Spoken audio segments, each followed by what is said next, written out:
Hey, what's up, everybody? Thanks for tuning in. You're listening to the Imagine Dignity podcast. Hey, what's up, everybody? Terrence here. Right now, I am in a historic part of Greenville, South Carolina, and I'm sitting here with my friend. What's your name, bro? Andre. Nice to meet you, bro. Nice to meet you too, bro. So, man, I just got to get this out because most times when people talk about the subject of homelessness, they talk about it in terms of like people actually wanted to become homeless or had it in their minds where like they were just going to make all these bad decisions that will eventually lead them to being on the streets without an address. But when I talked to you earlier, that wasn't the case. No. You had a string of circumstances to happen in your life that ultimately led you to be in Greenville. And you've only been here for 1 month? Yeah, I've been here for a month. 1 month? Yeah, 1 month. Wow. Going on 2 months. Going on 2 months. Yeah. And could you kind of just walk us through like your progression into homelessness? Well, before you do that, did you ever think that you would be on the street?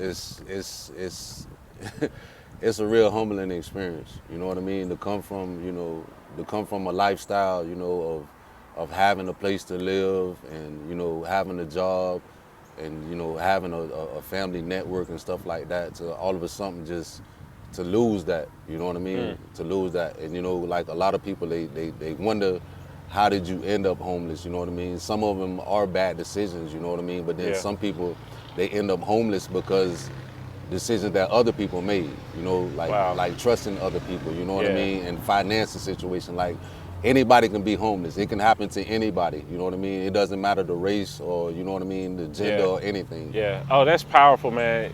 You said something that I think will resonate with people. You said homelessness doesn't have a race. No, it doesn't. And the reason why I say that is powerful is because most times when people talk about homelessness, they only think about it in terms of like a local issue, but homelessness is actually a global issue, and it affects over 150 million people every single day all around the globe. Mm-hmm.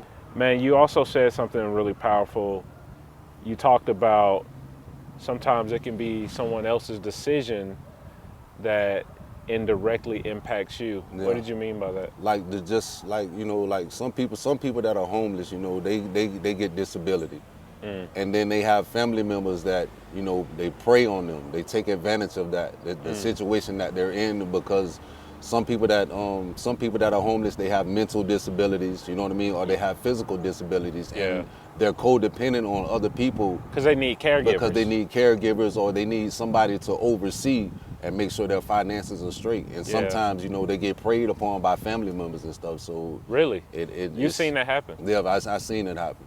I've seen it happen. Yeah, I think that is interesting too, this dynamic of like harmful caregiving, which I would propose or suggest that it could be a phenomenon. Like there are many cases of people who are being taken advantage of while they're going through a disability moment or are living with disabilities. I was actually talking to a person a couple days ago here in Greenville, and they were talking about how, it's hard for them to really receive the funds that they get to care for themselves because, again, somebody that they are connected to that's supposed to be trusting is taking their resources.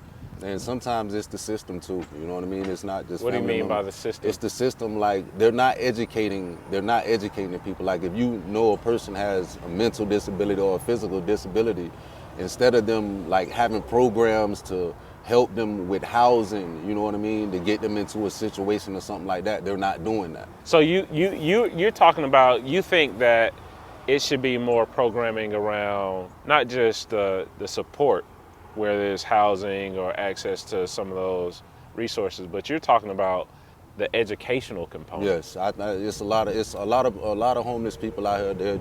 They are uneducated about a lot of the things that they can get into and stuff like that. It's a lack of education. Yeah. Like they speak about homelessness, and then you have all these different organizations saying that, oh, we feed the homeless, you know, we have soup kitchens and all of that. But you need more than that. You need to educate people, you know, have classes and groups and stuff Oh, like so that. like empowering Yeah, people. empowering people to like help them, you know, educate them, because you know everybody didn't, you know, comes from a different struggle. You Yeah. know what I mean? Some people, you know, they're uneducated, they didn't go to school. You know what I mean? But and you know, it's like a stigma they put, that like they put a label on a lot of homeless people. Oh, drug addict or alcoholic, or you know what I mean, or convicted felon. You know what I mean? And Oh, a so lot of like, times it's more than that. You know, yeah, because you never know the psychological things that happen to a person to lead them yeah. into the Or life situations, into the circumstances. yeah. So you're saying like not shaming a person who may be unaware, who's unhoused, but you're saying you never know somebody's background, like Yeah. what they had to journey through and why they might not be in the know about resources, about how to care for themselves. Bro, I 100% agree with you that homelessness is not monolithic. And what I mean by that is every single person has their own unique story. Some people had job loss. Some people became ill or sick. Yeah. I remember in 2022, I was in a severe car accident. And if it had not been for my wife, who became my primary caregiver, like I was in a wheelchair. I still live with a disability. I couldn't move around. I couldn't take care of myself. I was on 20 plus pain pills and all types of stuff, just trying to get through the nerve damage. And if it had not been for somebody stepping in for me, I would have probably not had access to health care, and could have ended up myself in a situation that wasn't favorable. But I want to know about you, man. You said you come from Florida. Yeah, I'm originally from Florida. Yeah. And how do you go from Florida to where did you go next? I was in a place called Pigeon Forge, Tennessee. I went up there to be in a relationship with the ex-girlfriend, and it was like a verbal abuse from her side Oh wow. that I couldn't deal with, and so I decided to leave. I was at a program down here one time before called In Greenville. in Greenville called Yeah. Turning Point, and they wouldn't take me because I didn't have an ID, so they wouldn't let me in because I wouldn't be able Oh, to work. wow. I wouldn't be able to work, so therefore, being that I didn't have an ID and I wouldn't be able to hold a job, that they couldn't find me a job without an ID. They sent me back to the bus station. Wow. And So you were in Florida and then you moved to Tennessee. Tennessee, and the relationship dynamic didn't work out, and you chose, instead of staying in a relationship that could have been ended wrong, you decided to come to Greenville because you had been here before, and you couldn't get in the program because you didn't have ID. Because I didn't have an ID. Man, And they turned me down and just took me back to the bus station and just left me stranded. you know, it's something to be said. You know, sometimes people do end up without an address because they're living with someone, maybe a significant other, a spouse. I've met people who've lost significant others, or their wives or husbands or loved ones, or there was some type of relational breakup, and the housing aspect of it, it is taken away, and the person who suffers is a person who no longer stays in that situation and opens up this opportunity or this place where you could end up on the streets, man. And the second thing is too, like being out here, sometimes it's hard to access identification cards because you need ID to get what? Yeah. ID. You need an address to verify, Yeah. you know, this and some, you that, know, and it makes it hard. You need your records like a birth certificate, social security card, and you know, I mean, some people don't have the funds to get it. And then what's really sad is like you have a lot of these organizations that are screaming like we help people, but they're not really helping people. That's been your experience. Yes, that's been my experience. And it's sad because you have people out here that really need help, and it's very unsettling, man. It makes it hard to, you know, to believe in anything. Wow. When you it makes can't- it when hard to believe in anything. Do you think there's a connection between being done wrong or mistreated and the trust decline that happened with you? Yeah, it's the I would say it's the system. You know, it's a lack of people really standing on what they're supposed to be standing on. You know what I Yeah. mean? So I mean, like you got homeless people out here, and it's hard for them to trust because their trust has been betrayed. You know what I mean? And then you know the label that they put on homeless people, Yeah. it kind of makes you feel shame. Kind of hard to believe in yourself to even want to trust somebody because you're put in a box. Yeah. What do you mean by label though?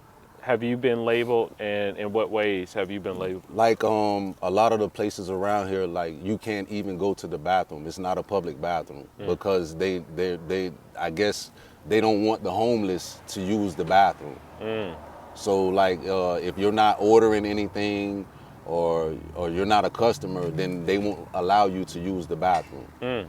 They deny you bathroom just because you're not, you know, just if you have to use the bathroom, you have You've to use been the turned bathroom. away before? Yes, I've been turned away. How does that make you feel? It's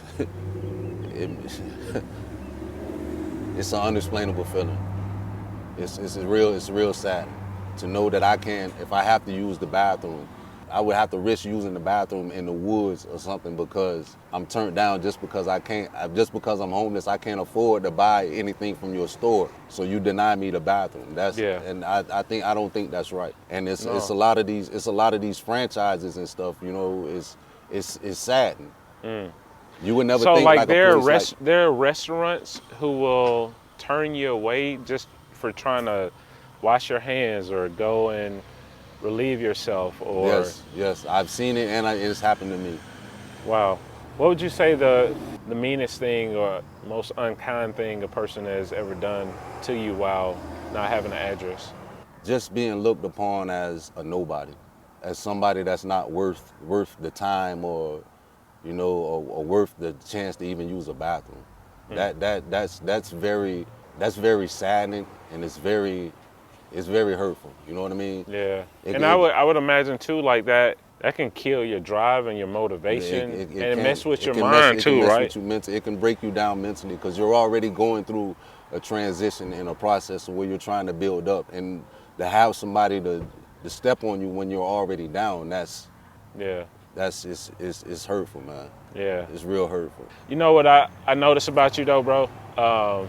Just even hearing your story and hearing you talk, I can tell that you don't carry yourself as perfect, but you are sincere. Yeah. Yeah, I appreciate that about you, man. I think we need more sincere people in the world because, as you stated, man, like our world is filled with apathy and a lack of compassion and all of those things. It is. Yeah. When you see the world right now as it stands, man, what comes to mind? It's just saddening because it shouldn't be like this. You know, you know, like they say, well, this person is homeless because they choose to be homeless. That's not necessarily the fact. Yeah. You know, take the chance to get to know somebody and know their story. Yeah. You know what I mean? And don't be so judged. The world is so judgmental. You know, because like if you look out at like other places like California, you know what I mean, Skid Row and all of that stuff. You know what I mean? They just look at people like it's a label on homeless people. It's either drug addict, alcoholic, or gambler, And you're saying you're more than that. yeah. And you know, a lot of people are, not just me. A lot of people are. That's right. But they're uneducated to the things because somebody can lose their whole family. Anybody. And they can just go into a mental depression and just give up hope. Yeah. And they end up becoming homeless because they feel like they've lost everything. But instead of there being programs out here to educate people and to strengthen people and put people in positions to better their life and stuff like that, they're not doing that. Yeah. And Let me that's ask what's you really this, sad. man. What would you want people who may be judging those who are unhoused to know about homelessness? That they can be in the same situation. Yeah. They can be in the same situation in a matter of seconds. They can be in the same situation. You never know what life is going to lead you through. You can be a millionaire one day and the next day, you know, you can have a Ponzi scheme or something, or you know what I mean? You can have a bad investment. Or you can have anything to happen. You know, the government is built on a system. So, you know, homelessness can happen to anybody. And don't judge. a person when you see a homeless person. Don't judge. Just Yeah. because you see a person asking for food or asking for money, don't assume that they just want the money so they can go get drunk or buy drugs. You know, it's compassion. Yeah. That's what the world needs, a lot of compassion. That's right, man. The world needs more compassion. Now, you told me that you're working right now. Yeah, I have a job. Big ups to you, bro. Yeah, I was fortunate. I was fortunate. Big I was ups to you, fortunate to man. get a job. Yeah. And so I'm working, you know, trying to better my situation, but it's still obstacles, you Yeah. know. It's still because like. But I believe you're gonna press through and make it through, bro. Yeah. And you can't give up because I see that hunger and drive in you. And you got to hold on to that. Where does that come from, man? It seems like something like shaped that in you. From my family, man. Yeah. What I've been through personally in my life, you know what I mean? My struggles and stuff like that. Yeah. You know, it's like failure is not an option. You know, I feel like I'm at my lowest, so I can't get any lower. Yeah. So the only way to go is up. That's right. The only way to go is up. What's the most important thing you need right now? Just help trying to find housing. Yeah. That's the hardest thing. That's the hardest thing because, you know, they looking at you, you know, you're homeless, you don't have any credit. Yeah. And, you know, it takes a lot to get into a place. You can have a job, but it still they want you to make more. They want you to have you got to be making like 2 months deposit. You got to pay the, application fee. You got to pay all of these different things. And it makes it hard, you know what I mean? It makes it hard, man. But you are working and you are in a place where you're doing the best you can. And brother, I just want to acknowledge that and say I appreciate your wisdom today, man. Yeah, thank you. Let me ask you this, man. What made you want to hop on this podcast, the Imagine Dignity podcast, and use your voice? Just to share my story, man, and to be, just a small center block, you know what I mean, or a piece of wood to something, by me speaking on my story, it can lead to, it may help change something. That's right. It may help change something, it'll help, it'll help change a person's thoughts of a homeless person next time they see a homeless person. Yeah. Maybe they will have more compassion. That's right. Instead of being judgmental. Yeah, that's right. Brother, I appreciate you being on the podcast. Yeah. Yeah. Appreciate you, bro. Hey, what's up, guys? You've just finished watching the Imagine Dignity podcast. You just seen a very powerful interview with my friend and brother, Andre. And one of the things that stood out to me about Andre is this idea that nobody really considers how easy it is to become unhoused if you have relational breakup or if there's family breakdown. Andre talked about how a relationship that ended actually caused him to end up in Greenville and be unhoused. He also talked about one of the struggles that he is currently facing, which is the lack of an identification card. And when you're unhoused, many people don't realize how important ID is. And guess what? You need ID to get ID, but also you need an address to verify or prove that you are who you say you are, which is one of the many issues that people who are unhoused actually grapple with. All across the country, there are people who are unhoused who've lost access to their social security cards, their identification cards, their birth certificates, and any vital documents that actually verifies who they are. Without these vital documents, it actually makes it harder for them to get housing, get a job, cash a paycheck, open a bank account, and so many other, vital things to become a productive citizen again. And so as we think about homelessness, not only do we need to think about the family breakdown and the relational breakups that could lead to homelessness, but we also need to think about the barrier to accessing identification cards. Homelessness is not monolithic, and one of the things that I'm finding out here in Greenville is that every single person that I've encountered has their own unique experience in arriving not only to Greenville if they're not from here, but their own unique relationship with how they ended up unhoused. And as we journey forward and you continue to watch the Imagine Dignity podcast, specifically related to Greenville, I'm really excited, but also heartbroken at the many stories that I've encountered here in the city.